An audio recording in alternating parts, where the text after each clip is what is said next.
Seguro de Auto Consorcio. Presenta CNN Prime.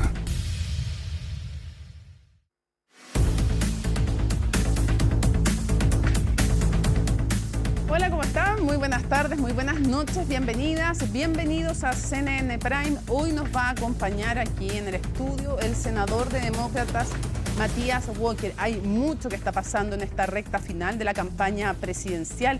Este video, por ejemplo, de Evelyn Matei, declaraciones, el debate Archie, el próximo debate que se viene de Anatel, en fin, hay mucho todavía en juego, como lo evalúa justamente el ex senador de la Democracia Cristiana, hoy senador del Partido Demócratas, como ve también los apoyos cruzados en el mundo de la concertación, parte de lo que vamos a conversar hoy en CNN Prime, que comienza con estos titulares. Este viernes se va a realizar finalmente la formalización de las 3 personas detenidas, entre ellas la pareja de la ex jueza de la Corte Suprema, Ángela Vivanco, por el caso Muñeca Bielorrusa. En esta causa, la ex magistrada, quien fue removida del Poder Judicial, tuvo, comillas, una participación inadecuada según la Corte Suprema. La Fiscalía investiga los delitos de lavado de activos, soborno, cohecho y negociación incompatible. Desde el Partido Comunista aseguraron que están desplegados y llamaron a evaluar los hechos tras las críticas de Carolina Toá al rol de la directiva de esa colectividad durante la carrera presidencial de Janet Jara. Desde el socialismo democrático pidieron además que el PC se mantenga lo más distante posible para que la banderada pueda ensanchar su base de apoyo. 12 gendarmes fueron detenidos por su presunta participación en una red criminal que se dedicaba al tráfico de drogas. En las diligencias se decomisó dinero en efectivo. Y en temas internacionales, a las elecciones de este martes en Estados Unidos mostraron una arrolladora victoria al Partido Demócrata. Esto y mucho más en CNN Prime.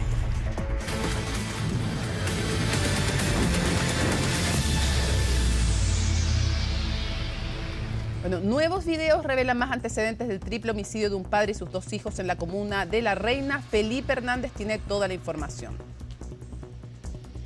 ¿Cómo estás, Mónica? Muy Hola, buenas noches. Claro, son videos justamente que se han registrado y que fueron expuestos durante la jornada del día de ayer en audiencia de formalización de cargos en contra de Jorge Iván Ugalde Parragués, este hombre de 59 años, de profesión psicólogo, y que es apuntado como el principal inculpado en el caso del crimen en contra de Eduardo Cruzcoque y sus 2 hijos mellizos de 17 años. Todo esto registrado en la tarde del día 18 de octubre pasado. Lo cierto es que los videos que se señalan, incluso se ha registrado también y se ha expuesto dentro de esa audiencia en la jornada del día de ayer un audio en el que el mismo Jorge Ugalde llama a Carabineros para reportar justamente que él había encontrado dentro de una de las casas que está al interior de este terreno ubicado en la calle La Cañada, a la altura del 6600 en la comuna de La Reina. Se habían encontrado 3 cuerpos, uno en el patio, en una especie de terraza, y 2 al interior de uno de los dormitorios de este domicilio.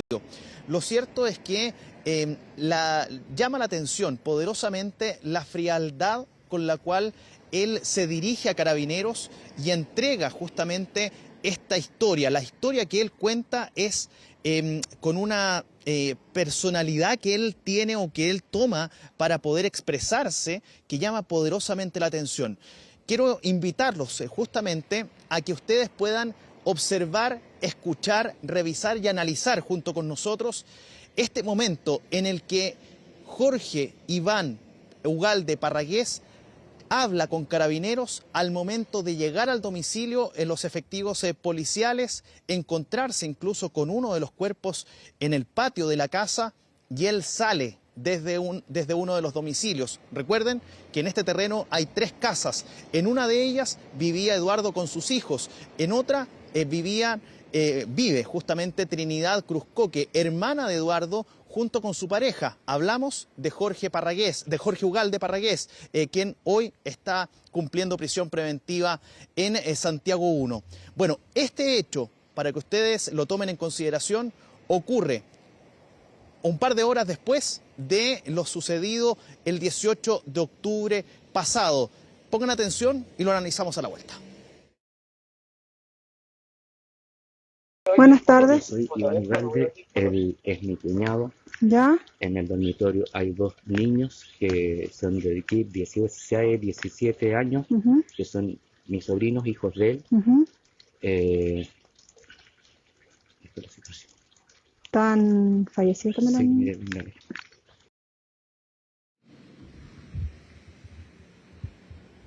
Bien, a ver, esto es un extracto tan solo, porque el momento dura alrededor de unos 25, 30 segundos en el que Carabineros saluda a esta persona cuando sale desde el domicilio y él comienza a contar con una calma, con una expresión prácticamente nula en el rostro y comienza a decir que estaban estos 3 cuerpos al interior del domicilio. Incluso es más, cuando él llama a Carabineros para reportar justamente que al interior de la casa se encontraban 3 cuerpos de 3 personas asesinadas, bueno, la calma que él tenía en ese momento era prácticamente la misma. Al menos así se expresó con Carabineros al momento de hacer la denuncia. Pero también hay otro registro y en el que se ve al mismo Jorge Ugalde caminando en la vía pública, sacando a pasear a su perro y además en su mano izquierda él portaba una bolsa de papel, una bolsa que tenía un contenido al interior y que se ha señalado que dentro de esta bolsa iba aparentemente un arma la que habría sido utilizada para dar muerte a Eduardo Cruzcoque. Y por otro lado hay otra teoría que habrían sido justamente las cosas que fueron utilizadas para dar muerte a los 2 hijos del audiovisualista. Lo cierto es que hasta ahora esa bolsa no ha podido ser encontrada. ¿Por qué? Porque ustedes van a ver cómo este sujeto, Jorge Ugalde, cruza el sector de La Cañada con Loreley y al otro lado, en la otra vereda, corre el cauce del canal San Carlos. Y es en ese lugar donde este sujeto lanza esta bolsa hacia justamente las aguas del canal. Hasta ahora, como les señalaba, esa bolsa no ha sido encontrada. Por otro lado, está la situación en particular procesal de ¿quién? De su pareja, al mismo tiempo la hermana de Eduardo Cruzcoque. Hablamos de Trinidad Cruzcoque, quien hasta se sabe, lo único que se sabe es que ella está en calidad de imputada, más no detenida. Pero hoy se estuvieron haciendo algunas diligencias por parte de la Policía de Investigaciones, particularmente para poder notificarla. Hay que señalar un hecho anterior. El día 18 de octubre, Trinidad Cruzcoque no se encontraba en la casa de La Cañada en La Reina. Ella se encontraba con una amiga en la comuna de Pichilemu, esto en la región de O'Higgins. Y ahí habría estado el día en que ocurrieron estos hechos. Ella llega días después a Santiago y se produce toda esta situación. Lo cierto es que cuando llegan los funcionarios de la Policía de Investigaciones a notificarla a la casa de La Cañada en La Reina, a ella no la encuentran. Intentan buscarla, rastrean su posible ubicación y dan con la casa que ustedes ven a mi espalda. Está ubicada acá en la comuna de Las Condes y es aquí donde posteriormente, en horas más tarde, llegan los funcionarios de la PDI a notificar a Trinidad Cruzcoque para justamente señalarle que tiene que estar atenta al llamado justamente de la Fiscalía y también de la Policía de Investigaciones porque tiene que declarar en calidad de imputada. Al mismo tiempo, su amiga, hablamos de Helga Moller, también habría sido citada a declarar, pero ella en calidad de testigo, debido a que la acompañó a la comuna de Pichilemu en esa jornada del 18 de octubre. Es parte de los últimos acontecimientos, de los últimos antecedentes que se han conocido. Falta, obviamente, escuchar una declaración Yo les había comentado respecto de estas imágenes de esta cámara de seguridad que muestra el trayecto que hace Jorge Ugalde con su perro y esta bolsa de papel. Bueno, esto es captado por las cámaras de seguridad de la Municipalidad de La Reina.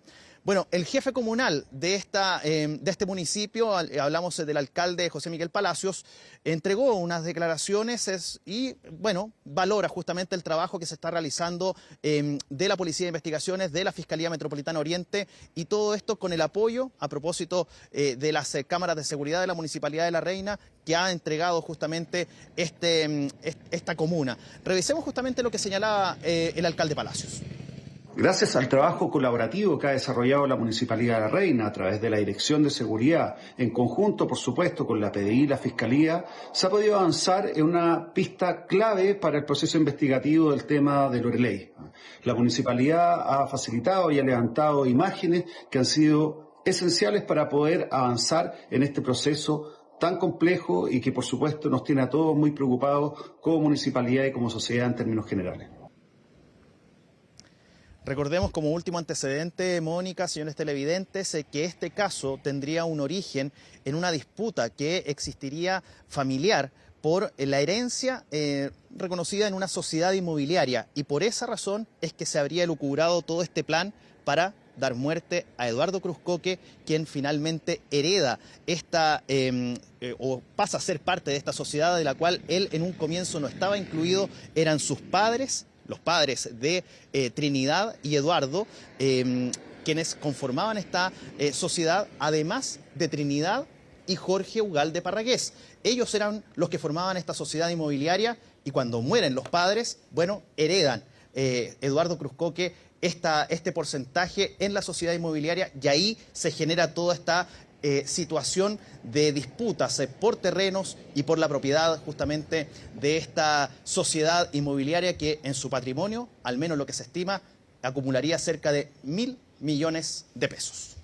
Qué tremendo el dolor de la pérdida unido a este crimen horroroso y toda esta incertidumbre. Obviamente que a la distancia abrazamos a esta familia que está pasando por momentos muy, muy duros. Muchas gracias por toda la información y el respeto, el tino, Felipe, también para entregarla. Que esté muy bien. Chao, chao. Tú también. Esto es súper preocupante. 12 gendarmes fueron detenidos en un operativo simultáneo en las regiones de Tarapacá, la Araucanía, Coquimbo y Biobío por su presunta participación en una red criminal que se dedicaba al tráfico de drogas en centros penitenciarios. La investigación comenzó con el análisis del celular perteneciente a un gendarme que fue detenido en 2024 precisamente por tráfico de drogas. Desde la institución y el gobierno valoraron la investigación y señalaron que desde el año 2022 ya hay 92 funcionarios expulsados por actos de corrupción. Además, se logró la detención de otros 6 civiles que formarían parte de esta red delictual. Esta es una investigación que se inicia hace aproximadamente un año por la Fiscalía Regional de Tarapacá, en conjunto con Gendarmería de Chile y Policía de Investigaciones, logrando hoy desbaratar esta organización criminal dedicada al tráfico ilícito de droga como delito principal, y específicamente era la venta de droga por parte de integrantes y específicamente gendarmes del interior del centro de detención de Alto Hospicio. Trabajaban coordinados con algunos que tenían un mayor control de la comisión de estos ilícitos, y en general con familias o familiares más bien o conocidos para triangular las platas y así evitar que fueran sorprendidos en forma más inmediata. El mensaje es muy claro. La limpieza de Gendarmería es clave para tener un sistema penitenciario robusto, es clave para que en nuestro país no ocurra lo que ha pasado en otros países de la región, donde precisamente a través de la corrupción de los funcionarios y funcionarias de las instituciones penitenciarias se ha podido debilitar el sistema penitenciario. Es un proceso en el que participan los funcionarios de las oficinas de investigación criminal de Gendarmería. Es un proceso que además tuvo una investigación previa muy significativa. Estamos acá con los frutos de esta investigación. Así que sabemos que el proceso está, que la fiscal además ya dio cuenta de los principales detalles del mismo. Hay 12 funcionarios y funcionarias de Gendarmería que están detenidos. Y en la política, la reaparición de Carolina Toá en respaldo a la candidata Janet Jara continúa generando reacciones, no solo porque confirmó que va a estar más activa en esta segunda etapa, sino también por sus críticas al Partido Comunista. La exministra del Interior aseguró que es evidente la falta de fraternidad del PC con su abanderada presidencial. Los detalles en el informe de Macarena Román. Hace un mes y 2 semanas que Carolina Toá se ha mantenido fuera del debate público. Solo reapareció tras la primaria oficialista el 17 de septiembre en el lanzamiento de campaña de Janet Jara. Ahora, eso sí, volvió y con un objetivo claro. No correspondía estar como en el protagonismo mediático, pero hay muchas maneras de apoyar una campaña. Yo en esta fase tengo decidido estar más presente, más activa. Minutos después de esas declaraciones, llegó la candidata Jara a una reunión con integrantes de la exconcertación y el socialismo democrático. Voces al interior del encuentro confirman que fue en respuesta a la carta que firmaron 100 figuras de ese sector en respaldo de Evelyn Matei. Por eso las palabras de Toá cayeron como anillo al dedo. Me parece maravilloso. ¿Eso sería sumarla al comando? Vamos a anunciar todos los cambios que hagamos de comando, los vamos a hacer si es que los chilenos nos eligen para pasar a la segunda vuelta. Pero no fue lo único que hizo Toá y que tuvo repercusiones. Después del encuentro se emitió una entrevista con TVN donde no tuvo dudas en cuestionar al Partido Comunista. Yo siempre he tenido muchas diferencias con el PC, pero yo lo respeto por muchas cosas. Y una de las cosas es porque es un partido que sabe entender las prioridades, sabe qué pelea en cada momento. Yo no me esperaba esto, sinceramente, me ha sorprendido. Sentimiento del cual ya había hablado la candidata oficialista y del ADC. En septiembre se refirió a la falta de fraternidad de algunos líderes de su partido como respuesta a las críticas de Lautaro Carmona hacia el exministro de Hacienda Mario Marcel, a quien catalogó como un dios de los recursos. Que esto no ayuda, yo no sé cuál es el objetivo de siempre salir a cuestionar al Partido Comunista. Si hay una fraternidad que conocemos, es la que hemos llevado adelante en más de nuestros 100 años de historia. Nosotros estamos haciendo un trabajo desde el primer día, no solo para respaldar a Janet Jara, sino que también para poder darle toda la autonomía y la libertad para que ella pueda definir programas, los equipos programáticos. Hemos puesto a disposición los cuadros políticos que ella ha requerido y por tanto creo que eso se valora. Y si de valorar se trata, la propia exministra del Trabajo este miércoles volvió a destacar el respaldo de Toá, pese a que hace solo unos meses, durante las primarias presidenciales, ambas fueron duras. Creo que es una gran política y que contribuyó mucho al país. Sobre sus críticas al PC, creo que está en su derecho, son opiniones políticas que se dan en el contexto de el desarrollo de una campaña presidencial y yo por lo menos lo que tengo que decir al respecto ya lo he dicho. La ex ministra del Interior aseguró en primarias que no es partidaria que el PC gobierne el país. Y Jara, por su parte, le dijo que era autocomplaciente por su actitud en materia de seguridad, ítem que además calificó con un 5 como nota. En las campañas siempre se dicen cosas y yo creo que lo importante es que la decisión de tener una primaria y de que los ciudadanos decidieran la candidatura del sector fue un acierto.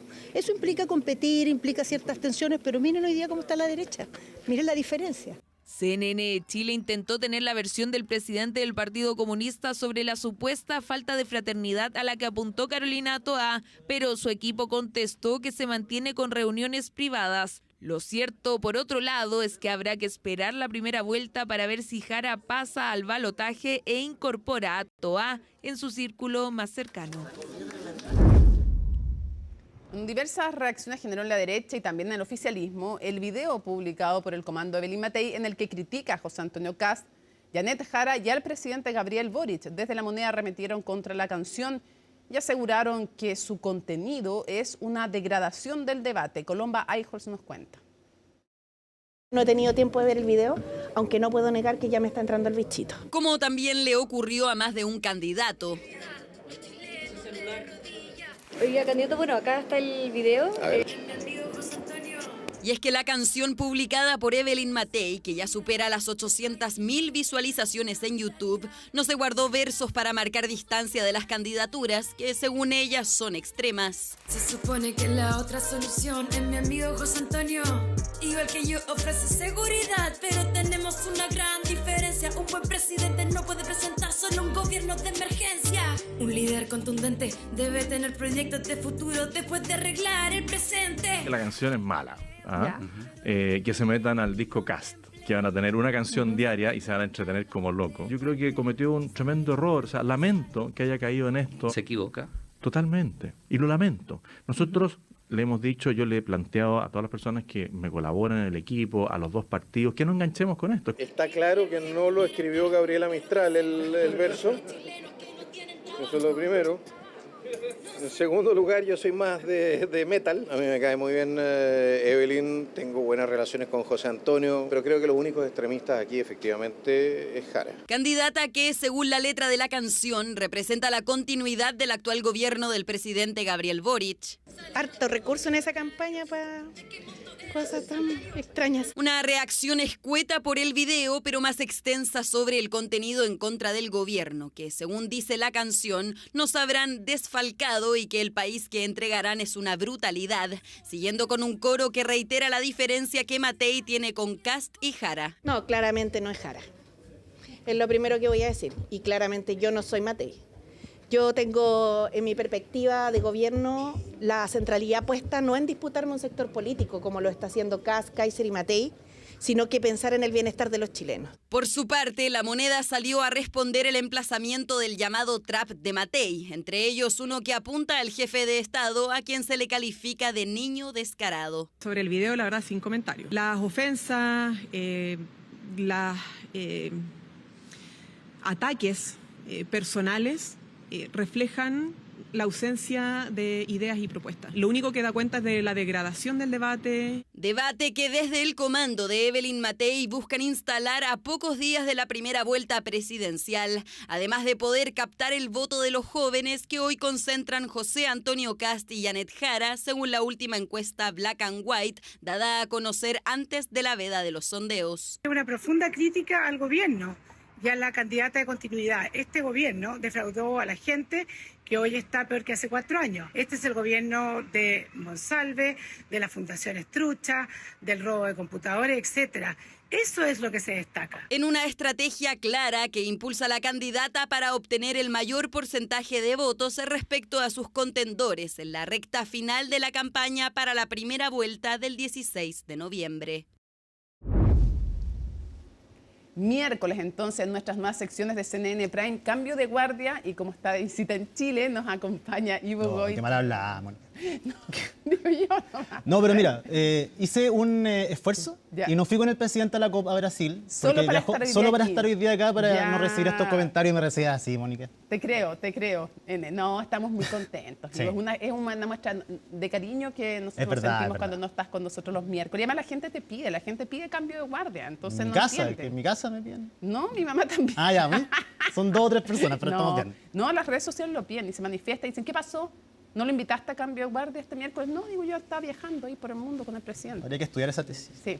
Bueno, primero, empecemos porque uno de los temas relevantes, evidentemente, y queremos saber el trasfondo, la trastienda, partió la semana con Punta Peuco. ¿Es casual el día o no? ¿Por qué tuvo que ser ese día?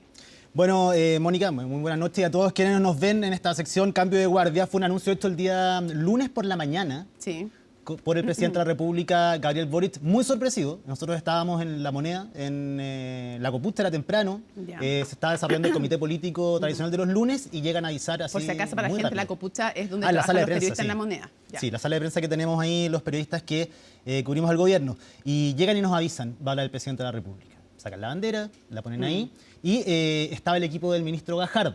Entonces, algún tema relacionado con derechos humanos, con justicia, efectivamente iba a ser, pero sorprendió el presidente dando a conocer este bombazo, podríamos decir en términos de noticias, lo que significaba algo que iba a pasar de todas formas, porque solo se esperaba la concreción de una promesa que él hizo en la última cuenta pública y que se terminó de concretar luego de que Contraloría tomara razón, que decir que finalmente el penal de Punta Peuco se va a transformar en una cárcel común.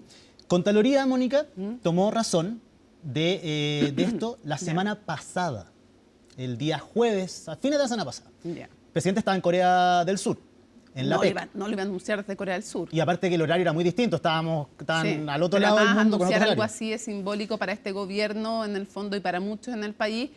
Desde Corea no, Sí. ya. Pero había que tomar una decisión, en un fin de semana largo aparte, el presidente llegó el domingo, había que tomar una decisión entre lunes y miércoles de esta semana. ¿Por qué miércoles? Porque el presidente viajó el día de hoy a Brasil para ser parte de la COP30. Entonces se tomó la decisión que fuera el día lunes y efectivamente es un anuncio del cual el gobierno esperaba que existiesen reacciones políticas al segundo, inmediatamente, que fue lo que pasó. Efectivamente, los candidatos estaban desplegados en sus distintas actividades y todos tuvieron que salir a conversar de esto. Ahora, no fue casual por lo que tú dices, por lo de Contraloría, no creen que se les filtrara, fin de semana largo no iba a tener el impacto que tenía una noticia como esta. el lunes, que está empezando la semana política, porque más tolerancia cero, en fin, ya. No, pero fuera de todo eso. Pero además estaba el tema de que el martes era el debate Archi. Así es. Entonces yo creo que también consideraron eso. Hay algo de eso también, de poder tomar las riendas del gobierno de nuevo, de poner sobre la mesa un tema para que se tratara en el debate Archi y en lo que queda de campaña de acá a la primera vuelta también, que es el de los derechos humanos y que es un tema que por sí solo complica muchísimo a los candidatos de derecha. Cada uno tiene su opinión, algunos más extremas que otros, como por ejemplo la de Johannes Kaiser.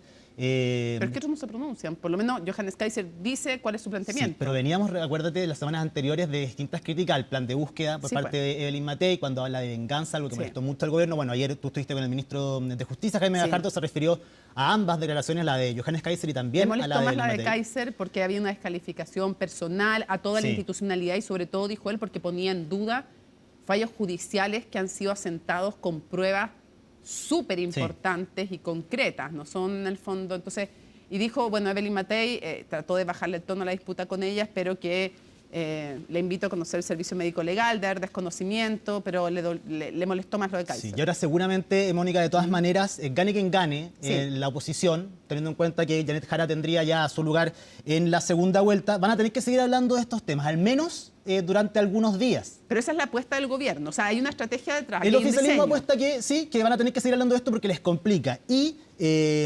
O pueden obviarlo, pueden tratar de obviarlo. Pero va a ser difícil porque se les va a preguntar harto si es que esto sigue aumentando en tono, y lo ha hecho. De hecho, esta semana aumentó mucho en tono y ha sido el tema el de los derechos humanos durante esta semana. Y además, claro, con una noticia de este calibre, previo a un debate, era lógico. ¿Hasta cuándo, en el fondo, se va a poder ya no depende mantener el tema?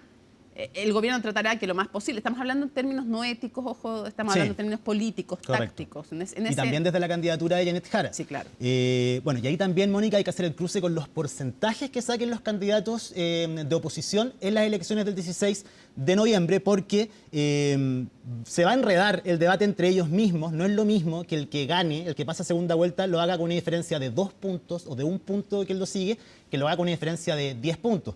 Efectivamente, el resto va a tratar de incidir en la agenda y cómo se plantee la segunda vuelta para poder ganar en el mes de diciembre. Y para el oficialismo, lo mejor que podría pasar es que lleguen apretados, porque eso va a desordenar completamente el debate al interior de la oposición, teniendo en cuenta que tienen solo un mes, menos de un mes, para ponerse de acuerdo y efectivamente salir como un bloque a dar la pelea para poder llegar a la presidencia de Chile. Ahora, tienen una motivación importante, que es lograr llegar a la moneda, y también una adversaria que representa para ellos, como Janet Jara, algo importante y relevante. O sea, ellos van a hablar del comunismo y del Partido Comunista como algo muy importante a enfrentar, y por lo tanto también puede ser de alguna manera una fuerza ordenadora, pero evidentemente si llegan muy pegados es más difícil ponerse de acuerdo porque todos pesan lo mismo que si uno está muy despegado y los otros tienen que acoplarse. Y también hay que ver cómo está la parte parlamentaria, porque si uno sale muy desapegado en la presidencial, pero hay otra fuerza que tiene mucho poder en la parlamentaria, claro, ahí también tienen que ir negociando. Va a depender de la muñeca política también. Y lo hablábamos, Mónica, antes de nuestra reunión de pauta que tuvimos el día de hoy, y tú planteabas muy bien que este podría ser quizás de los anuncios que ha hecho el presidente, las intervenciones que ha tenido, que han sido muy criticadas en el oficialismo, bueno, también en la oposición, pero también lo que ha afectado en la candidatura de Janet Jara.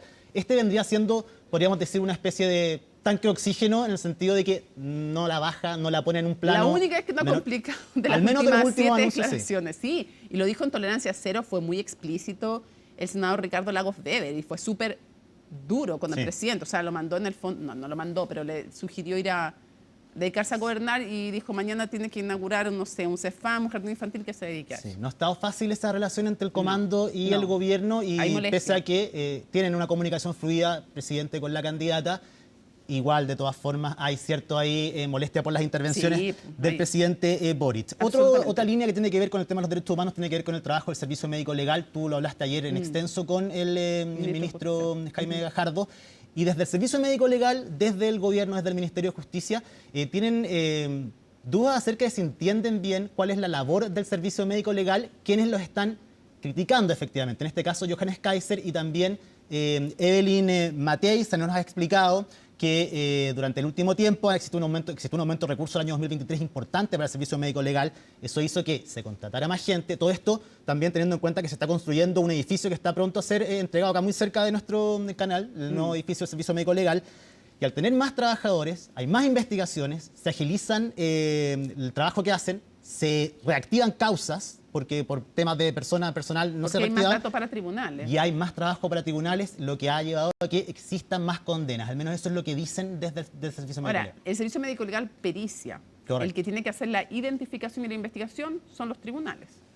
Sí. Y los que podrían aportar también, decía, estas son palabras del ministro de Justicia, estoy repitiendo las palabras del ministro de Justicia, y los que podrían aportar información importante, parte de ellos son los condenados en Punta Peuco.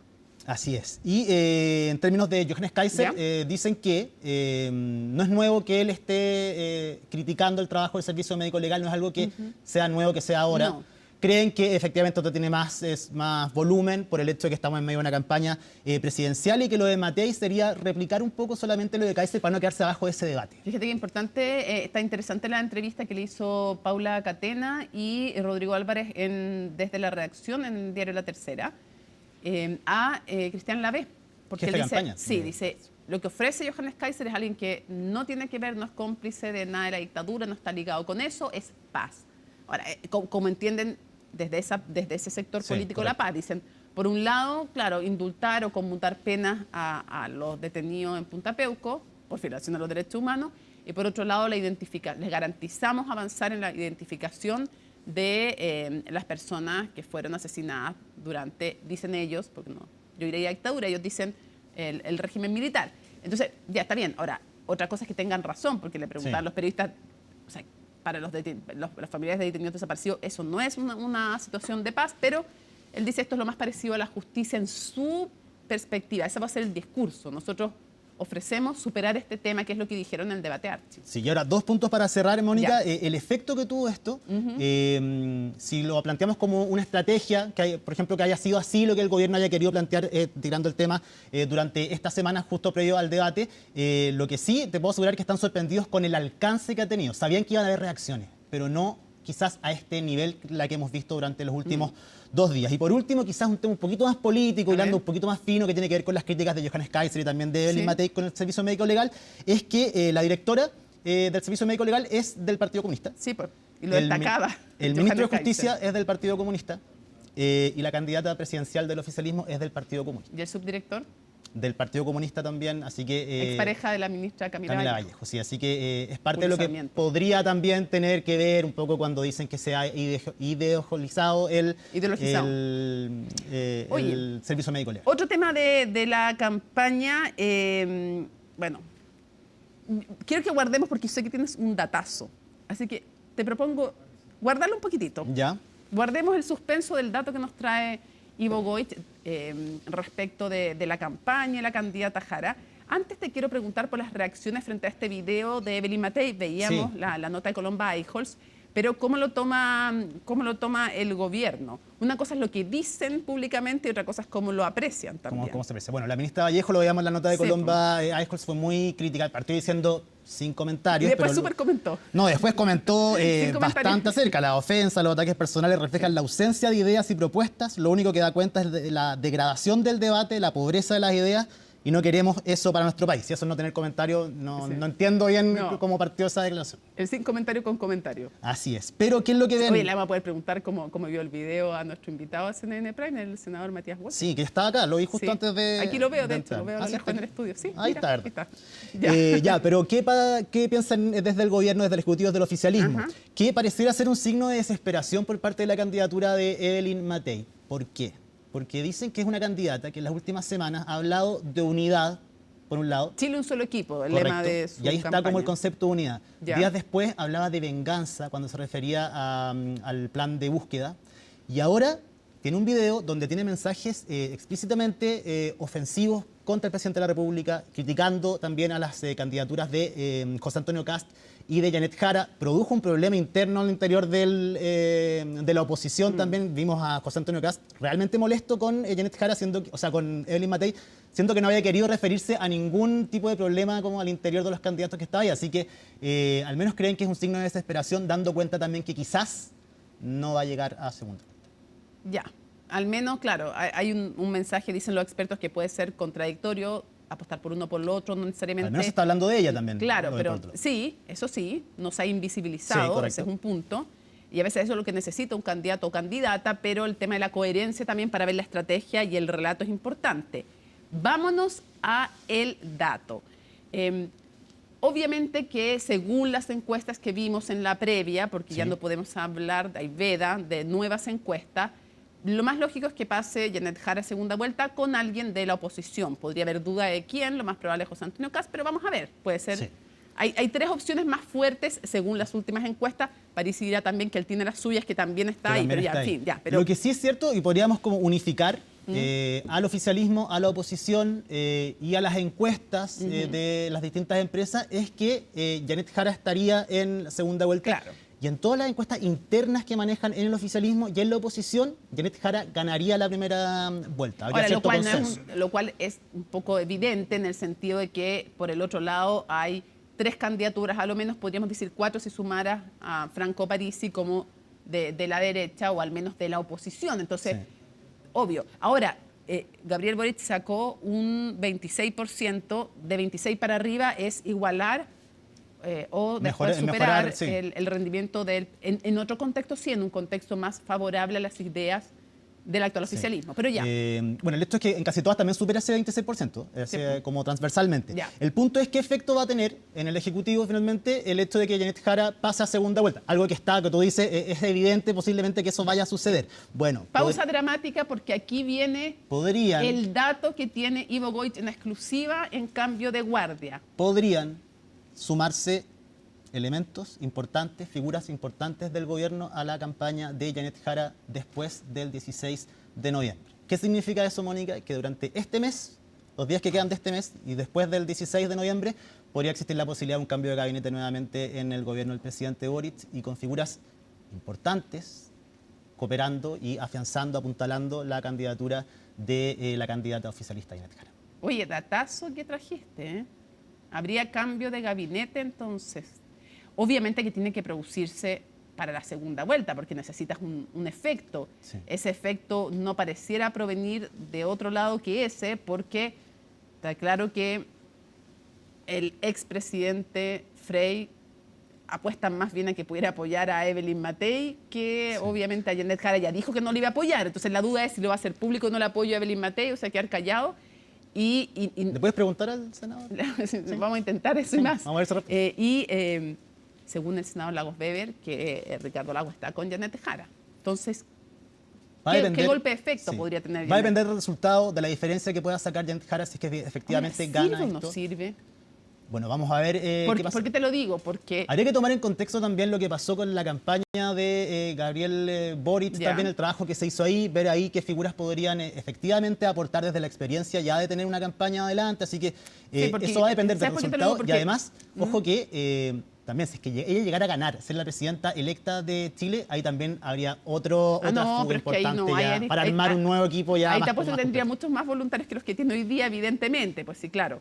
No, pero te lo digo porque si logran instalar desde la oposición que el eje es, como hasta ahora han intentado, uno de los ejes, ya está migración, delincuencia, economía, pero también continuidad a cambio, no sé si le conviene tanto recibir refuerzos de ministros o ministras, a menos que vayan por el lado del socialismo democrático, en el sentido de tratar de ampliarse al centro, en fin. Pero bueno, lo dejo ahí instalado como una duda, como una pregunta. Y el rol que tengan también, puede que tengan un rol también distinto y que aporte a la campaña a través de la experiencia que han sido estos 4 años de gobierno también. Sí, el recambio de mando en Bolivia, esto es un hecho histórico. Sí, hace más de 20 años. O sea, no, 19 años, casi 20. Ya. Ricardo Lagos fue a la asunción de Evo Morales, el año 2006. Fue la última vez. Hay una diferencia, han pasado 20 años y ha existido sí una diferencia. La demanda marítima ha cruzado efectivamente, Mónica, la relación de Chile y Bolivia, pero al parecer durante los 2 últimos años se ha ido afianzando una relación que por mucho tiempo parecía completamente perdida. No tenemos relaciones diplomáticas con ellos desde el año 1978, efectivamente. Ha pasado mucho tiempo, pero se ha ido construyendo poco a poco por parte de nuestro país, pero también por parte de Bolivia, han ido generando instancias de acercamiento que han permitido y quisieron que finalmente el presidente Boric tomara la decisión de asistir al cambio de mando en Bolivia de un candidato que es opositor a sus ideas también, un candidato que es de derecha, de centro derecha. Pero más en Bolivia. Conversar con Chile. O sea, correcto, porque hay un trabajo, él también tiene otra visión acerca de nuestro país, que la de los últimos años. No fue una decisión difícil para el gobierno de tomar por este mismo trabajo que te digo, han ido sembrando. Muchas veces no se conoce lo que se hace, pero hay acciones concretas como por ejemplo el Comité de Fronteras que fue reactivado el año 2023, tenía muchos años, eso suspendido. Está también este acuerdo por la reconducción,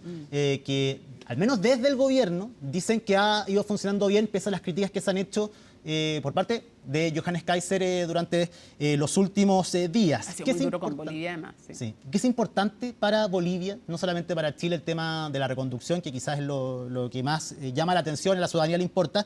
Para ellos también es la asociación a través del comercio.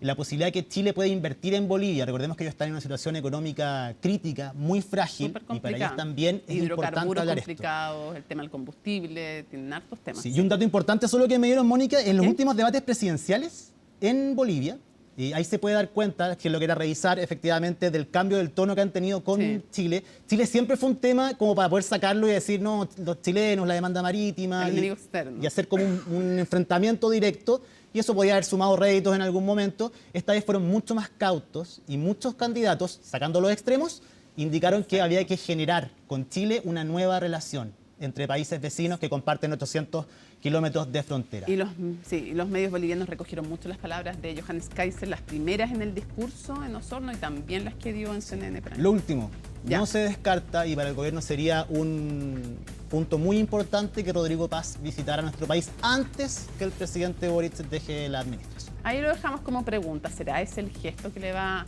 a retribuir el presidente? ¿Lo anunciará en Bolivia? En fin. Muchas gracias, Ivo Goich. Datazo, entonces, se viene cambio de gabinete. Se vendría cambio de gabinete durante este mes para reforzar la campaña de Janet Jara. Muchas gracias, Ivo. Esté bien. Pausa y regresamos. Va a estar con nosotros el senador del Partido Demócrata, Matías Walker, aquí en CNN Prime.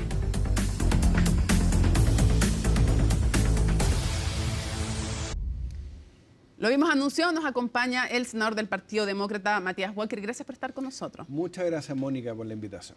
A ver, senador, lo primero, ¿le gustó el video del trap? Yo no soy muy experto en trap, pero yo creo que es bueno diferenciarse. Efectivamente, Evelyn Matei no es Kast y no es Jara. Y no es Kast porque efectivamente tiene más experiencia en gestión, creó cerca de 1 millón de empleos como ministra del Trabajo del gobierno del presidente Piñera, estuvo en el acuerdo del postnatal, estuvo en los temas de seguridad con gran capacidad de gestión como alcaldesa de Providencia, y no es Jara, porque tiene una base de apoyo, una coalición mucho más amplia que va desde la centro derecha hasta la centro izquierda. Me parece bien. Hay 6 millones de electores nuevos, muchos de los cuales son jóvenes, a los cuales tú puedes llegar con un mensaje distinto, con un contenido distinto, probablemente eso respecto más del lúdico, fondo, ¿no? Eso respecto del fondo, pero vamos a analizar un poquito la forma. Ahora, a todo esto que sea más amplio lo de Evelyn Matei que lo de Jara, ambas candidatas dicen, Jara dirá, yo tengo de la centro izquierda hasta la izquierda, Matei dirá, tengo desde la, no sé, desde la centro derecha hasta la derecha. Hasta la ex concertación, más de 100 figuras de la concertación, ya me iré a eso, de la nueva mayoría. Ya me iré a eso, no se adelante, ya le voy a preguntar de eso, pero la pregunta es respecto de la descalificación hacia Kast, la crítica a Kast, la crítica también al gobierno, la crítica a Jara, en cuanto al tono, porque una cosa es diferenciarse, entiendo su punto respecto a eso, pero ¿le gustó todo el tono del video? A ver, el tono tiene que ver con, insisto, llegar a un electorado más joven, a un electorado distinto, a gente que hoy día lo está pasando mal con la inseguridad, con la falta de empleo, las mujeres con un 10%. O sea, ¿no le pareció una degradación del debate, como dijo la ministra Vallejo? No me pareció, porque además la verdad es que el gobierno, como dijo Ricardo Lagos Weber, tiene que dedicarse a gobernar. Y yo creo que el gobierno tiene que dejar de ser comentarista de la elección presidencial. De hecho, le hacen un flaco favor a su propia candidata. Lo que pasa es que en este caso hay críticas al gobierno, entonces está respondiendo a la crítica al gobierno. Bueno, pero estamos en democracia. El gobierno tiene que estar dispuesto a que lo critiquen por la falta de seguridad, por la falta de empleo, por la falta de crecimiento. No nos contentamos con un crecimiento del 3%, por la situación que tenemos en listas de espera. Entonces, ¿y cómo responde las críticas de José Antonio Kast, que dice que se equivoca profundamente Evelyn Matei, que por qué lo atacan a ellos? Aparte, la encontró pésimo la canción, la encontró fomísima. Yo no sé si usted se puso a bailar con el trap, pero...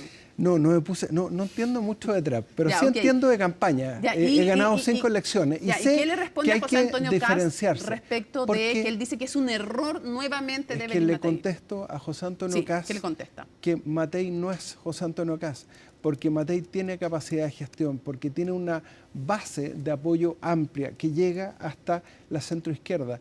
Porque ¿no tiene capacidad de gestión José Antonio Kast? No tiene capacidad de gestión. Yo fui compañero de él en la Cámara de Diputados, colega durante mucho tiempo. No recuerdo haber debatido muchas iniciativas en materia de seguridad respecto a José Antonio Kast. Yo el otro día las estuve revisando. ¿No fue un buen diputado José Antonio Kast? No fue un diputado que brillara por sus proyectos. No conocemos, ¿usted conoce una ley en especial que haya promovido José Antonio Kast? Porque a mí la gente me puede identificar por la ley de delitos económicos, por la reforma de la ley de sociedades anónimas deportivas, por varios proyectos que hemos presentado en materia de seguridad. Yo no recuerdo un proyecto especialmente relevante para el país que haya promovido José Antonio Kast como diputado. Él fue 8 años diputado. Estuve con él, estuvo como 12 tiene capacidad años. De gestión. Yo compartí con él 8 años en la Cámara. No sé si oí bien, porque estoy un poquito resfriada, entonces le quiero reiterar la pregunta. Y yo estoy con alergia, así que estoy pésimo, hacemos uno, ya. Pero no hizo, o sea, desde su perspectiva, José Antonio Kast no fue un buen diputado. No lideró ninguna reforma importante. ¿Ya? Nunca ha formado parte de un acuerdo relevante para el país. ¿Ya? Y no hay ninguna ley importante en Chile que podamos identificar con la autoría de José Antonio Kast. Entonces eso quiere decir que no fue un buen diputado. No fue un buen diputado. Ya, ok. Ahora, ¿es un ataque o no es un ataque? ¿Qué le responde frente a eso? ¿Y qué es un error o no es un error? No es un ataque, porque cuando hay 8 candidatos, obviamente la ciudadanía tiene que formarse una opinión de las diferencias entre ellos. Evelyn Matei, ¿cuál es la cualidad que a mi juicio tiene, bajo el eslogan Chile grande y unido, un solo equipo? El poder demostrar, además de la capacidad de gestión, una coalición amplia que va desde la centro derecha hasta la ex concertación. Pero parece que no le alcanza. Bueno, lo vamos a ver el 16 de diciembre. ¿Usted dice que va a dar una sorpresa? Se han equivocado. Las encuestas dan un empate entre Mario Desbordes, Iracy Hasler, y Mario Desbordes ganó por 20 puntos. Se equivocaron en Brasil, se equivocaron en Argentina, se equivocaron en Bolivia. Vamos avanzando. Cóbreme la palabra, el 16 de diciembre, usted sabe que siempre ustedes me invitan a estos programas después de las elecciones. Evelyn Matei va a pasar a segunda vuelta. No sé qué le voy a cobrar, pero en fin. Bueno, la noche del 16 de noviembre, usted me va a reconocer si yo tenía razón o no, y viceversa. Ok. Ahora, pregunta. Otro de los puntos es que se ha dicho que podría pasar también, puede pasar Evelyn Matei, puede pasar José Antonio Kast o puede pasar Johannes Kaiser.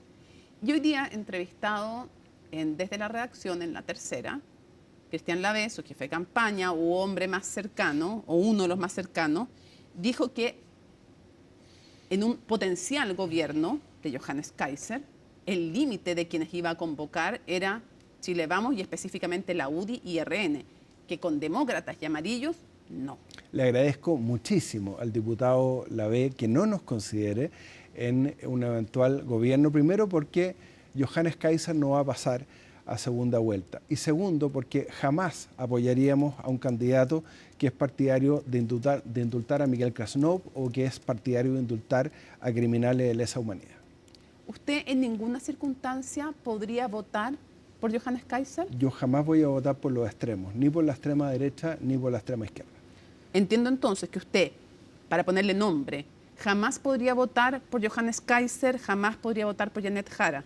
Y tampoco por José Antonio Kast. Ya, por ninguno de esos tres candidatos. Así es. En ninguna circunstancia. En ninguna circunstancia. Porque creo que los extremos le hacen mal a Chile. Está bien, para que sea yo, incluso a riesgo de ser obvia. Segunda vuelta, eventual, que no es la que usted quiere, obvio, Claro. pero eventual. Porque usted no es de los periodistas que dicen yo no me voy a poner en el caso. Usted sí, afortunadamente, hace el ejercicio. Johannes Kaiser frente a Janet Jara. Yo no podría votar por ninguno de los dos extremos. O sea, anularía o votaría blanco. Así es. Perfecto. ¿Y cuál cree de los dos que sería peor para Chile desde su perspectiva? Yo creo que los dos serían malos para Chile. ¿Igual de malos? A ver, cuando Janet Jara dice que Cuba es una democracia diferente, la propia Carolina Toá lo dijo en una entrevista en un canal amigo en julio, que ella considera que le molesta que el Partido Comunista apoye a dictaduras. Estoy citando textualmente: no soy partidaria de que el Partido Comunista gobierne el país y por eso me estoy presentando en esta primaria, porque creo que es mejor una alternativa centro-izquierda. No tenemos alternativa de centro-izquierda. Tenemos que elegir entre los candidatos que hay. Y a mi juicio, quien representa mejor las ideas de la concertación para que Chile vuelva a crecer y ser un país seguro es Evelyn ¿Para Matei. usted no hay diferencia entre José Antonio Kast y Johannes Kaiser o sí la hay? No hay diferencia. No, ¿para nada? No, los dos pertenecen a una extrema derecha que creo que le haría muy mal al país. Ya, y sin ningún matiz entre ambos. No le encuentro ningún matiz de diferencia a Kast con Johannes Kaiser. Creo que representan lo mismo, la extrema derecha, y creo que los extremos no le hacen bien a Chile. Entonces, ¿usted no le cree cuando Kast dice que no va a entrar en temas divisivos para el país, como los temas valóricos y otros? Lo que pasa es que todos los que hemos sido parlamentarios, Mónica, respondemos por nuestras votaciones. Ya. Yo voté a favor del matrimonio igualitario, Kast votó en contra. Yo voté a favor de la ley de identidad de género y él votó en contra. Legítimamente votó en contra de la ley antidiscriminación, votó en contra hasta de la ley Cholito. ¿Sí? Fue el único diputado que votó en contra de la ley Cholito. Entonces, la verdad es que yo creo que José Antonio Kast efectivamente ha escondido de alguna manera esa agenda valórica que él trató de diferenciarse como diputado. Él plantea que va a ser un gobierno de emergencia. Pero perdón, nosotros tenemos que tener un gobierno que genere política de largo plazo para que Chile vuelva a ser un país seguro y vuelva a crecer y generar los temas empleo. valóricos, entonces ¿usted cree que esos temas valóricos sí los va a abordar en un eventual gobierno? Pero por supuesto. ¿No le cree? Él no puede renunciar a su esencia, Por eso a usted lo no que le es cree. O sea, él, ¿usted no le cree? a lo que él ha votado. No le creo. Okay. Yo creo que es el mismo diputado conservador que no entiende que Chile hoy día es un país muy consciente tanto de los derechos sociales como de las libertades. No estuvieron en el acuerdo de pensiones. Ya, una pregunta, ¿qué pasaría? La extrema derecha la no concertación estuvo en el acuerdo de pensiones, a diferencia de Chile Vamos, con quienes hoy día compartimos el Pacto de Chile Grande y Unido. Quiero ir a la concertación, a ese mundo, pero antes, solo una cosa. ¿Qué pasaría si un militante de demócrata quisiera participar de un eventual gobierno de Kast o de Kaiser? Es que no tiene nada que ser un militante demócrata. ¿Tendría que renunciar? En un partido de centro, por supuesto, porque somos un partido de centro y estamos equidistantes de ambos extremos. Vámonos al otro tema. Usted acaba de decir que Evelyn Matei representa mejor, a su juicio, evidentemente, los valores o las ideas de la exconcertación. Pero aquí quiero que me justifique por qué no Janet Jara, que es parte de los partidos que fueron la nueva mayoría, la heredera en el fondo de la exconcertación y que fue parte además de dos gobiernos de Michelle Bachelet. ¿Por qué usted dice que representan mejor esas ideas Evelyn Matei? Igual es asombroso que usted diga eso. No le asombre, porque cuando más de 100 ex personeros de la concertación y de la nueva mayoría firman una carta de apoyo a Evelyn Matei, gente como René Cortázar, como José Pablo Arellano, como Carlos Maldonado, que ha hecho vocería en los temas de seguridad, secretario demócrata, es porque entienden que Chile tiene que volver a crecer, Chile tiene que volver a generar empleo. No nos podemos contentar con un crecimiento del 3,5% solo para financiar la reforma de pensiones tenemos que volver a crecer a tasas superiores al 4,5%. Yo entiendo eso, pero usted me está diciendo, porque no quiero malentenderlo, usted me está diciendo que el corazón de la concertación está con Evelyn Matei.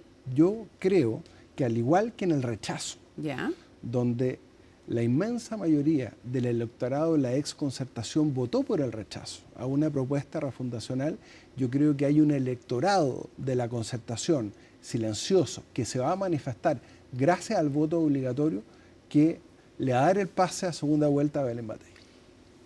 Pero eso es contradictorio con que la Democracia Cristiana, el Partido Socialista, el PPD, el Partido Liberal, el Partido Radical y el Partido Comunista están con Janet Jara y no con Evelyn Matei. La principal figura de la democracia cristiana se llama Eduardo Frei Ruiz-Tagle, expresidente de la República. Y él dijo claramente, este es un camino que no comparto en absoluto y que no voy a seguir, cuando su partido, la democracia cristiana, proclamó a la candidata del Partido Comunista. Es más, dijo, en ninguna parte del mundo la democracia cristiana apoya a una candidata del Partido Comunista. Yo no voy a ser más papista que el Papa. Creo que el presidente Frei lo resume de una manera ¿Usted dice que entonces inequívoca. la directiva de la ADC no representa las bases de su partido? Así es, y no la representaron tampoco el 2022 cuando optaron por el apruebo a una propuesta refundacional que fue rechazada por la mayoría del electorado demócrata cristiano. O sea, la mayor cantidad de figuras relevantes, no sé qué opinará usted de las bases del Partido Socialista, están con Janet Jara.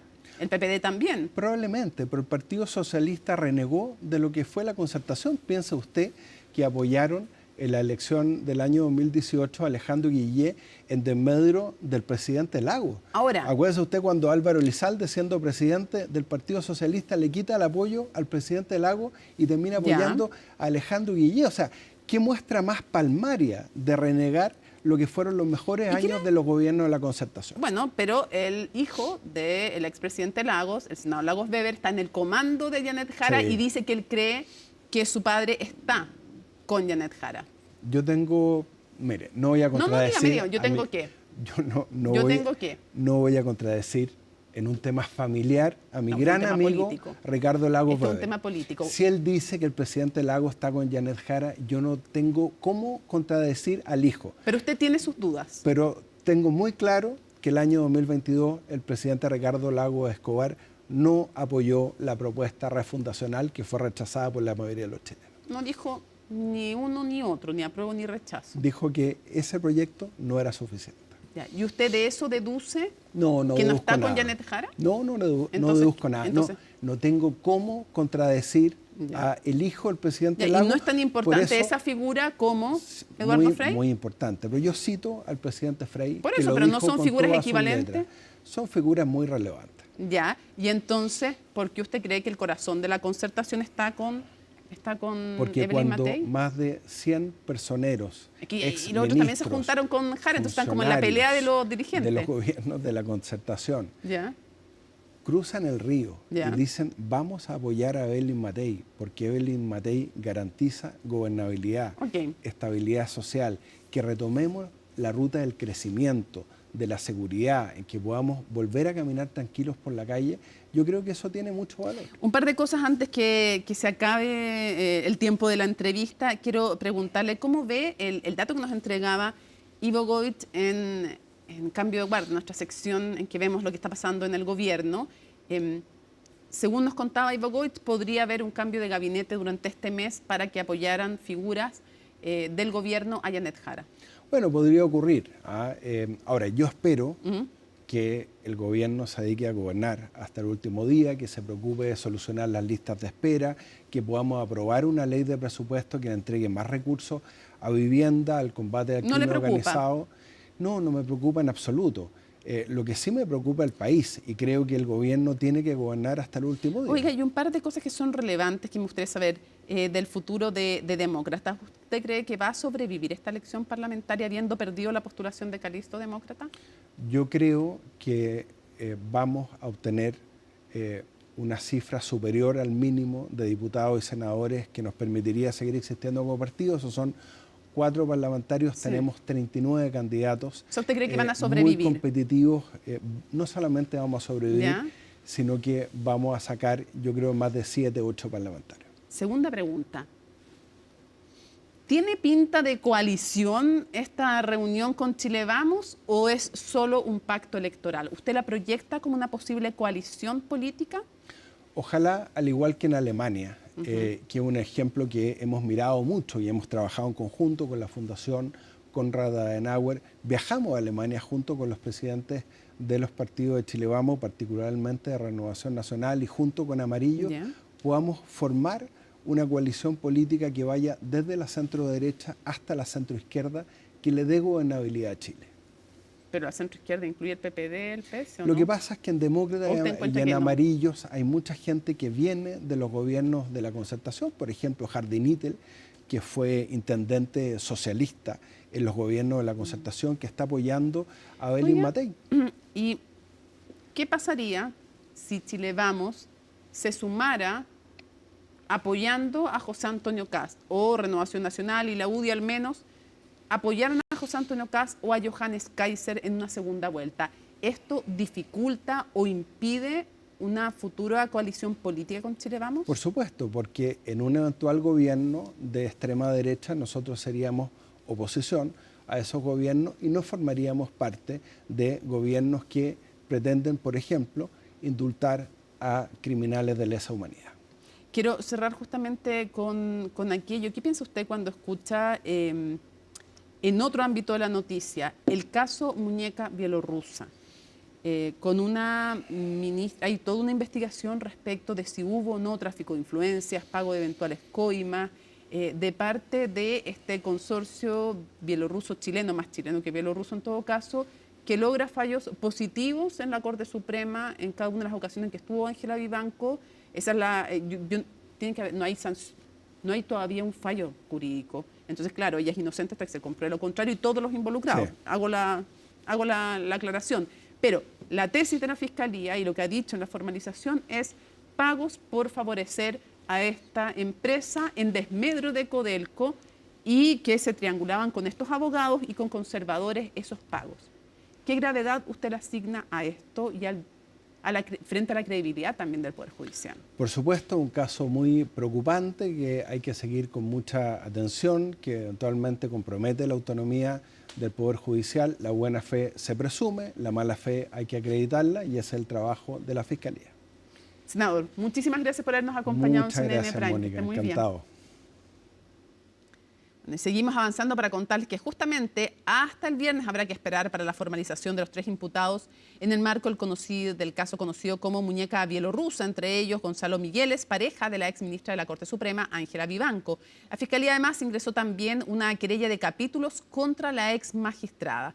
El informe es de Miguel Ángel Araya.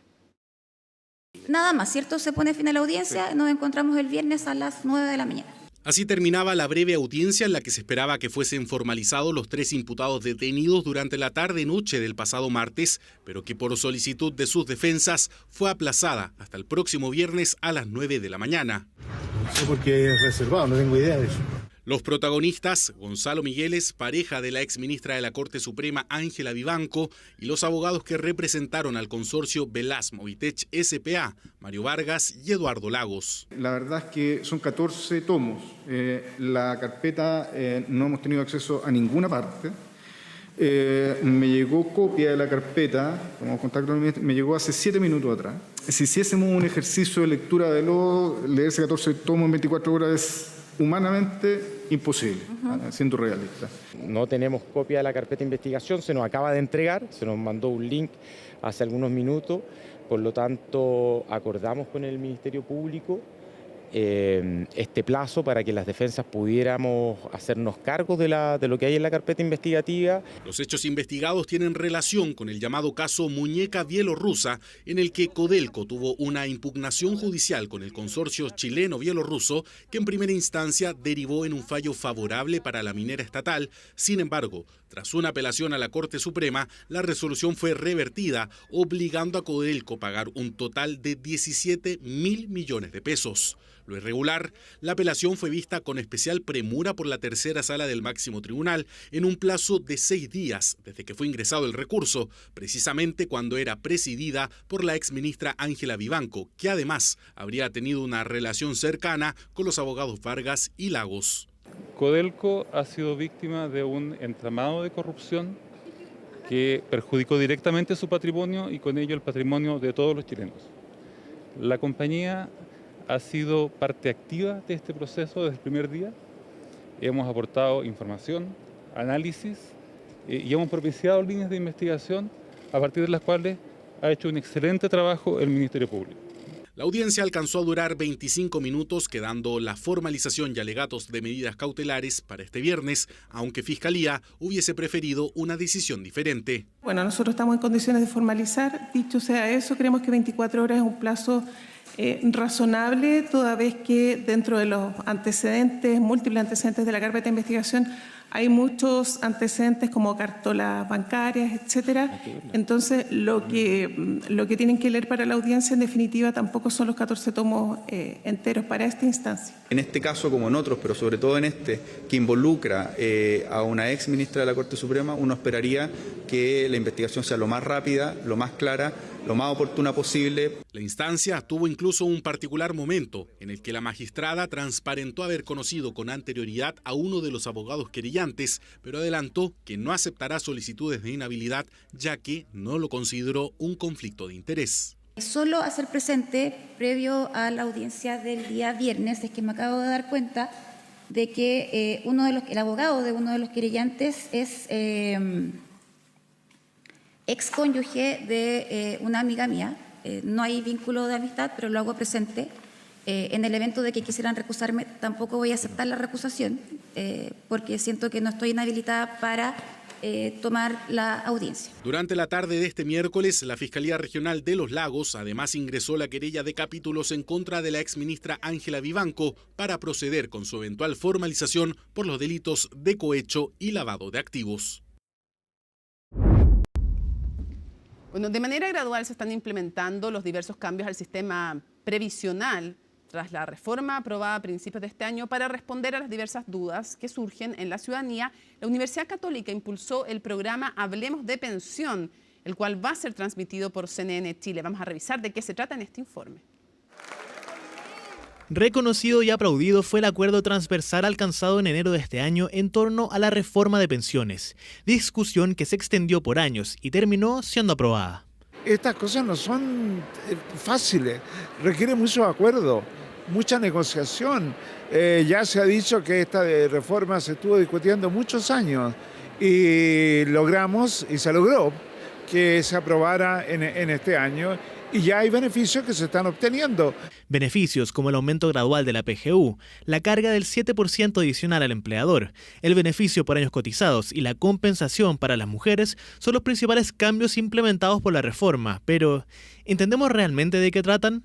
Para buscar dar respuesta, la Universidad Católica, a través de su productora Media UC, lanzó Hablemos de Pensión, un programa que será transmitido por CNN Chile, que buscará dar a conocer los principales alcances de la reforma. Los temas de educación previsional tradicionalmente han sido de importancia. Las personas no tienen el conocimiento respecto a su vida laboral, el impacto que esto tiene después en sus pensiones y menos todavía a veces medidas que se van adoptando en el camino que tienden a mejorar las pensiones. Como los cambios importantes, especialmente en pensiones, son complejos, son de difícil y costoso financiamiento, requieren trabajar en una buena difusión de ello. Los proyectos como este, como Hablemos de Pensión, que se adjudicó una licitación del Fondo para la Educación Previsional, es importante porque nos ayuda en el fondo a entregar estos mensajes y estos beneficios, porque cuando las personas tienen información y información de fuentes oficiales,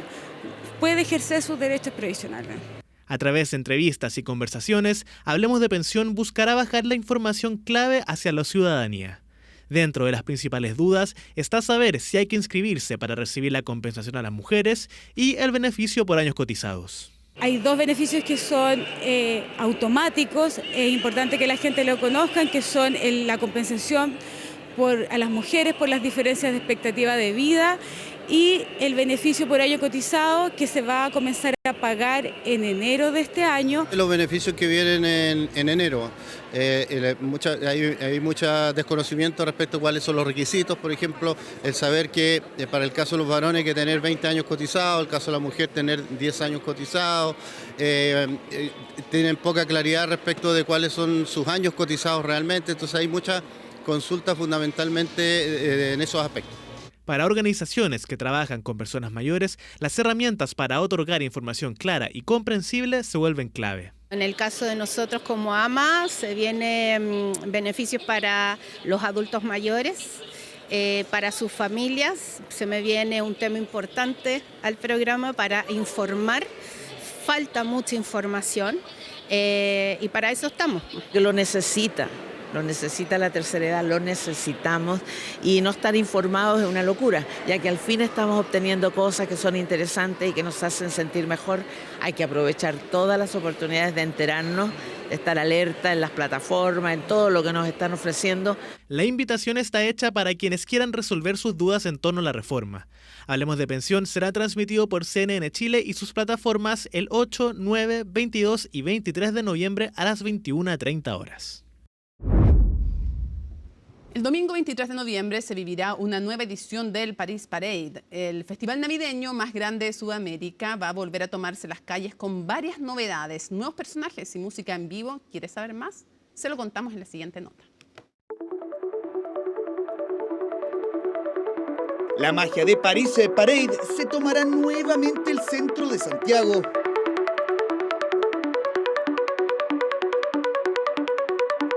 Desde el Metro Salvador hasta el Palacio de la Moneda, los 13 globos gigantes de los personajes más icónicos se harán presentes en la Alameda. Desde Cencosud y de París estamos muy contentos en la alianza público y privada, también como un regalo a toda nuestra comunidad, no solamente a nuestros clientes, sino que a todos los santiaguinos y, por qué no decir, la gente de regiones.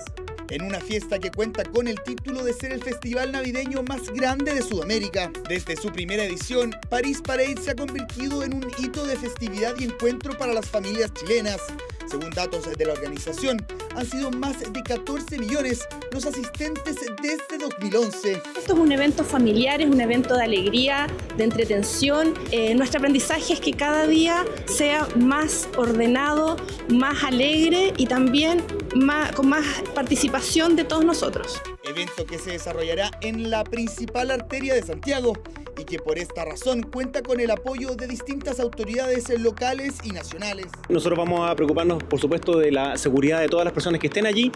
Nosotros tenemos un rol como municipio, pero también hay otro de la productora del evento. Pero lo más importante para nosotros es que vamos a ocupar los espacios públicos para las familias. Yo creo que eso es algo fundamental. Es la mejor manera de estar seguros y estar unidos en torno a una fecha que es tan importante, pero especialmente en el cual la familia se hace parte del espacio público. Pero este año además se cuenta con algunas novedades, como la vuelta de la música en vivo y también medidas para volver la convocatoria en un evento sustentable, incluso reduciendo su huella de carbono. Sí, nosotros hacemos una medición de huella de carbono. Para nosotros la sostenibilidad, no solamente en París, sino que en Cencosud, es parte de nuestros 4 pilares estratégicos, así que es parte de lo que nosotros como negocio hacemos y fomentamos. Es muy importante para nosotros desde el Ministerio que eventos de esta envergadura se comprometan en materia de sustentabilidad, recientemente de acción climática, y el Paris Parade está dando pasos gigantes en este sentido. Y si usted quiere asistir, la recomendación es utilizar el transporte público, en donde las autoridades han tomado medidas especiales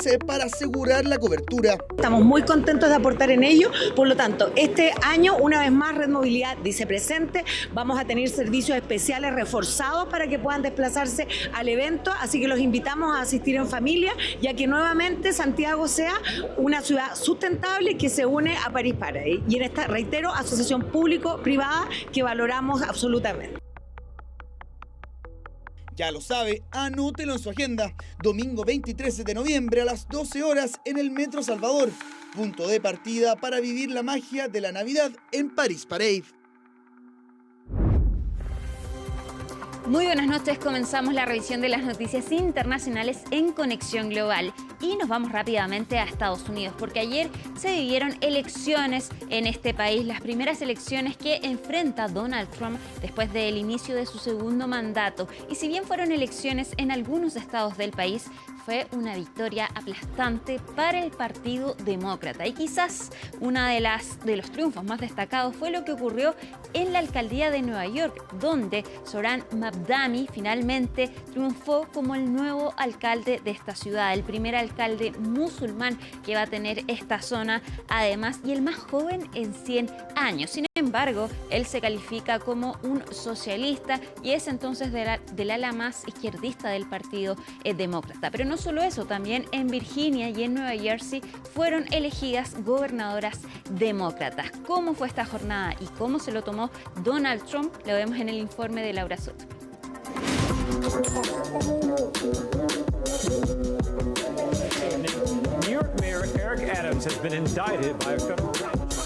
Hace un año, cuando lanzó su campaña electoral, Zohran Mamdani era un desconocido en la política estadounidense. Este martes, sin embargo, logró hacer historia. Tonight, against all odds, we have grasped it. The future is in our hands. My friends, we have toppled a political dynasty. El 1 de enero se convertirá en el primer alcalde musulmán que haya tenido Nueva York, además de su líder más joven desde fines del siglo XIX, con un mensaje centrado en el alto costo de la vida y un uso estratégico de las redes sociales. Mamdani, de 34 años, protagonizó un ascenso meteórico que culminó con su victoria en las elecciones, al obtener más del 50% de los votos. Nueva York, esta noche han expresado su deseo de cambio, su deseo de un nuevo tipo de política, su deseo de una ciudad que podamos permitirnos y su deseo de un gobierno que cumpla exactamente con eso. Así, el legislador estatal, que se define como un socialista demócrata, superó por 9 puntos porcentuales a su compañero de partido, el exgobernador del estado de Nueva York, Andrew Cuomo, quien en estas elecciones se presentó como independiente y recibió el apoyo de Donald Trump. En tercer lugar quedó relegado el candidato republicano Curtis Sliwa, con 7,1% de las preferencias. Esta campaña tenía como objetivo cuestionar las filosofías que estaban moldeando al Partido Demócrata, el futuro de esta ciudad y de este país. Nadie ni nada nos dividirá jamás, y esta campaña era necesaria para dejarlo claro. Una advertencia de que nos dirigimos por un camino muy peligroso. Y permítanme advertir a nuestro nuevo líder. Si intenta implementar el socialismo, si intenta debilitar e incapacitar a nuestra policía, nos convertiremos en los peores enemigos del alcalde electo y sus seguidores en su peor pesadilla. Mamdani, que representa al ala más izquierdista del Partido Demócrata, presentó este miércoles a su equipo de transición, integrado exclusivamente por mujeres. Desde ya, el alcalde electo dice estar preparado para enfrentarse a Trump ante la justicia, tras la amenaza del presidente estadounidense de recortar la financiación federal a la ciudad. Si quieres ver lo que los demócratas del Congreso pretenden hacerle a Estados Unidos, solo tienes que mirar el resultado de las elecciones de ayer en Nueva York, donde su partido instaló a un comunista como alcalde de la ciudad más grande del país. Nuestros opositores están empeñados en convertir a Estados Unidos en una Cuba comunista o una Venezuela socialista. Si alguien puede mostrarle a una nación traicionada por Donald Trump cómo derrotarlo, es la ciudad que lo vio nacer. Así que, Donald Trump, ya sé que me estás viendo. Tengo 3 palabras para ti. Sube el volumen. Turn the volume up. Además de los resultados en Nueva York, la jornada electoral del martes estuvo marcada por una oleada de triunfos demócratas en el país, entre ellos la victoria de la congresista Abigail Spanberger en la gobernación de Virginia, Mikey Sherrill en la gobernación de Nueva Jersey, y el voto a favor de la iniciativa impulsada por Gavin Newsom en California, destinada a redistribuir los distritos electorales. Se trata del primer gran revés electoral para Donald Trump a 9 meses de haber asumido su segundo mandato presidencial. Precisamente hoy se cumple un año de que Donald Trump fue elegido entonces presidente de los Estados Unidos. ¿Qué significan entonces estas elecciones? Lo vamos a analizar en Conexión Global Prime a las 10 de la noche. Nos vamos ahora a México porque la presidenta de este país, la mayor autoridad, rodeada de gente a plena luz del día y con un equipo de seguridad, fue acosada sexualmente por un hombre. Ahí tenemos las imágenes. Este hombre se acerca por detrás de ella, la intenta besar y también la toca en sus senos. Ahí tenemos la imagen del momento, se ve cómo la intenta besar y cómo la toca. Se acerca después su equipo de seguridad entonces para detener esta situación. La presidenta de México denunció a este hombre que ya está detenido y dijo, muy sabiamente por lo demás, si esto le ocurre a la presidenta de México, que queda para el resto de las mujeres. Escuchemos lo que dijo. Vivo este episodio de acoso, realmente. En el momento realmente estaba yo hablando con otras personas, no me doy cuenta de inmediato, llega Juan José, que es quien coordina todo el equipo de ayudantía, lo mueve y hasta después que veo los videos me doy cuenta pues de lo que realmente ocurrió. Porque pues estoy hablando con mucha gente, sí sentí obviamente la cercanía de este personaje. Estaba, repito, totalmente alcoholizado, no sé si drogado. Pero decidí levantar denuncia, porque esto es algo que viví como mujer, pero lo vivimos las mujeres en nuestro país. Si esto le hacen a la presidenta, pues ¿qué va a pasar con todas las jóvenes mujeres en nuestro país? Me atrevo a decir que no solo a las mujeres de México, sino a todas las mujeres alrededor del mundo.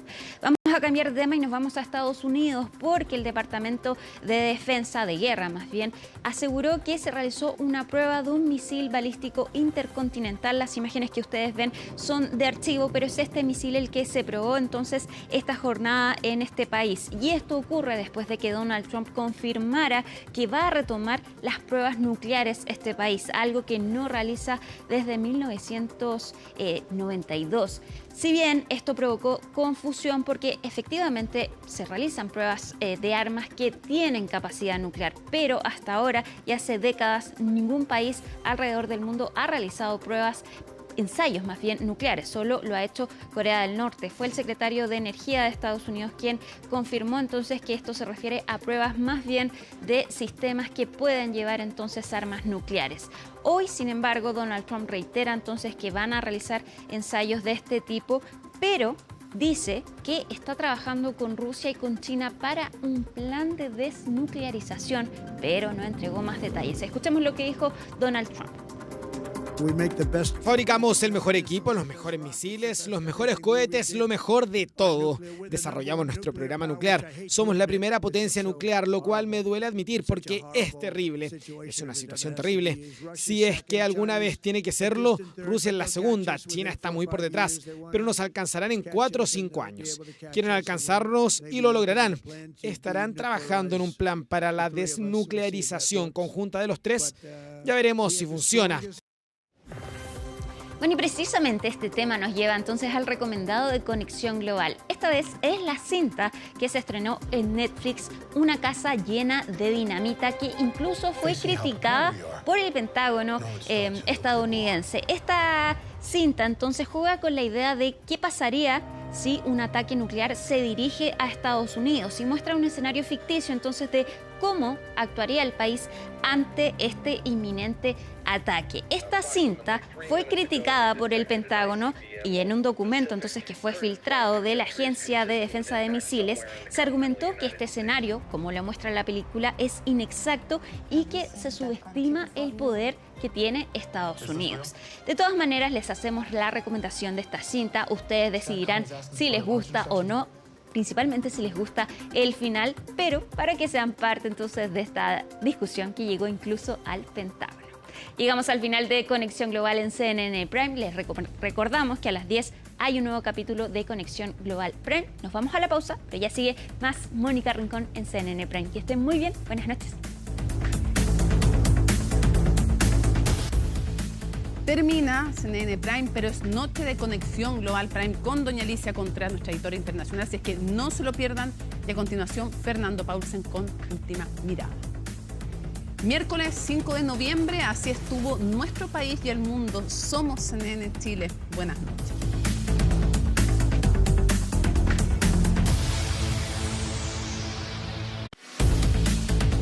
Seguro de Auto Consorcio presentó CNN Prime.